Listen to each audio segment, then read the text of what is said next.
In December 2020, Dutch police launched an operation in the heart of Amsterdam. Their target was a British fugitive who had already evaded capture once before. He'd been arrested in Spain, extradited to the UK, and then walked free after a not guilty verdict in a Salford gang war case. Weeks later, he vanished. For months, detectives lost his trail. Then in December, a tip came from the Netherlands. A British fugitive matching Rothwell's description was seen getting into a taxi in central Amsterdam. Dutch police moved in. The car was boxed in at a traffic light. Rothwell was pulled out, handcuffed on the roadside, and taken into custody. He'd been living under a false name, using new phones, new IDs, but it wasn't enough. Inside his devices were messages linking him to shootings, gun deals, and multi-million-pound drug shipments. The man once believed untouchable was on his way back to Britain, and soon the truth about his empire and the mistake that destroyed it would come to light. You are watching OCG TV. Before his arrest in Amsterdam in the spring of 2020, police monitoring EncroChat began piecing together fragments of an escalating feud inside Britain's criminal underworld. EncroChat was a supposedly secure, encrypted phone network used by thousands of organized criminals across Europe to communicate without detection. At the center of this feud was Jamie Rothwell, a veteran gangster from Salford, and his rivals Leon Cullen and Liam Byrne Jr. Rothwell had fled to Spain months earlier, running his operation from a high-rise flat in Barcelona. From there, he sent encrypted messages under the handle Livelong. He believed the network was uncrackable. That would prove to be his undoing. Investigators watched as messages appeared that hinted at violence. I've given Leon a way out. He is a grass. He turned on me for nothing. Tried to kill me while my daughter was there. When he lands in the UK, that's when it starts. Days later, the tone darkened. He called in a favor from associates Alan and John Tobin. I'm gonna do all them soon. Liam, Byrne. Been trying to get their address. Get me details. I fix these muppets. They're two Byrnes. A dad and a son. On the night of April 24, 2020, a gunman disguised as a pizza delivery driver knocked on the door of a home in Warrington. Inside was David Barnes, the stepfather of Liam Byrne Jr. When Barnes opened the door, the gunman fired, hitting him in the leg before fleeing in a waiting van. In the aftermath of the shooting, Rothwell and Alan Tobin shared a screenshot of a news story about it. Keep this on the low. Agreed. Keep it to just us. Rothwell's orders had been carried out, but on the wrong man.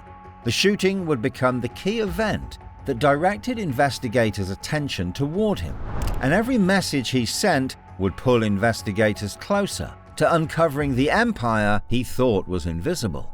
Further talks between the two criminals would reveal why their operations collapsed. Rothwell asked which jail a man named Alvin was in. Alan Tobin replied, He's put me and our kid in this fucking hole we're in and caused us so much shit. I will owe you the world, bro. Carve the cunt up. At the Tobin sentencing, Alvin was mentioned again, revealed to be Jamie Oldroyd, a former customer who allegedly owed the brothers £1.5 million. Oldroyd ran a luxury car lease firm, giving him cover for the 17 vehicles he used to move Class A drugs across the UK.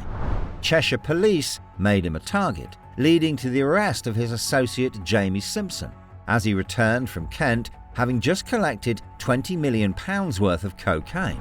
Soon after, Oldroyd fell into massive debt. Businesses tied to his family were petrol bombed and homes shot at.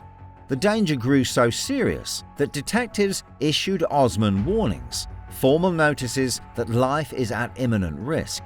It was clear that this disruption within the underworld had significant ripple effects. Meanwhile, as detectives analysed the Warrington shooting, the messages behind it began to surface. Unbeknown to Rothwell, EncroChat had already been compromised. For weeks, French investigators had been secretly collecting every message sent through the system and sharing them with police across Europe. Buried in the data were the conversations from Rothwell. He spoke of revenge, drug shipments, and military-grade weapons. The tone was calm, almost transactional, as if handling business, not plotting violence. But the scale of the messages and the arrogance behind them stood out. He bragged about his access to military-grade weaponry. I sent 300 straps home. Got RPG, M16, AKs, and Glock machines. He boasted of constant drug shipments moving through his network. But arrogance became his weakness.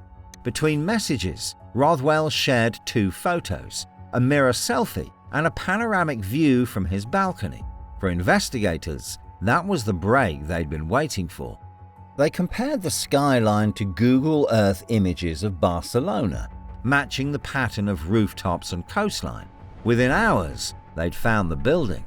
A high-rise in the Diagonal Mar district. Spanish police were alerted. Working with British officers, they planned a dawn raid. On May 24, 2020, armed units surrounded the building and moved in. Rothwell was arrested without resistance. As the cameras rolled, he smiled and joked with officers. Hours later, EncroChat users across Europe received a message warning that the network had been compromised. Rothwell had been caught by his own photo. But what happened next would give him a brief taste of freedom and another chance to disappear. After his arrest in Barcelona, Rothwell was extradited back to the UK. Police hoped this would finally bring an end to the years of violence tied to the Salford gang wars. This extradition was for an earlier case, unrelated to the EncroChat messages. It was for a 2015 Salford shooting that had long remained unresolved. He was charged in connection with a shooting that took place in 2015, part of a long-running feud between rival factions known as the A-Team and the Anti-A-Team. But as with so many before him, the case fell apart. In the summer of 2020, after weeks in court, Rothwell was found not guilty. He walked free. To the public, it was the end of another failed prosecution. To detectives, it was a setback, one they knew wouldn't last. EncroChat evidence was still being processed, thousands of messages waiting to be decoded.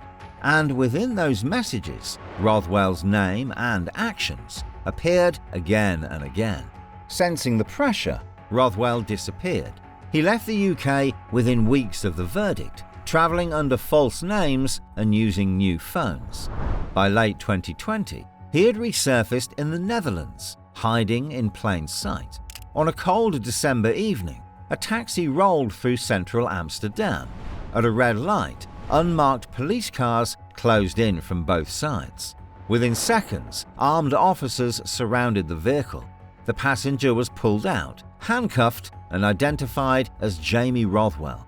He had escaped justice once before. This time, he wouldn't. Rothwell was extradited back to Britain once again, and investigators were ready to confront him with the full weight of the messages he thought would never be read. Back in the UK, Rothwell faced the evidence he could no longer deny. Every encrypted message, every photograph, every reference to drugs and weapons, all of it had been preserved. Detectives now had a direct line between his words on EncroChat and the crimes carried out under his command. The scale of his operation was staggering. Tons of cocaine and ketamine moved through his network. Firearms, including AK-47s, M16s and Glocks, were traded like everyday commodities, and the violence that surrounded it all was deliberate, calculated, and constant. In July 2024, Rothwell went on trial at Manchester Crown Court. He denied everything: conspiracies to supply drugs, to possess firearms, and to cause grievous bodily harm. But halfway through proceedings, the case took an unexpected turn. Inside prison, Rothwell was the victim of a ferocious attack. He was stabbed multiple times, forcing the trial to collapse. The attack left him hospitalized for weeks, and the case was paused indefinitely while he recovered. Months later, once hearings resumed, Rothwell changed his plea. He admitted to multiple conspiracies to supply Class A and B drugs, to possess firearms and ammunition with the intent to endanger life, and to cause serious harm to others. It was over. At his hearing, the judge described Rothwell as a man who had lived much of his life as a professional criminal. He was sentenced to 43 years, 18 for drugs offences and 25 for firearms charges, served consecutively. The once untouchable Kingpin of Salford's Underworld was finally behind bars. His empire, built on arrogance, encryption and violence, had collapsed from within.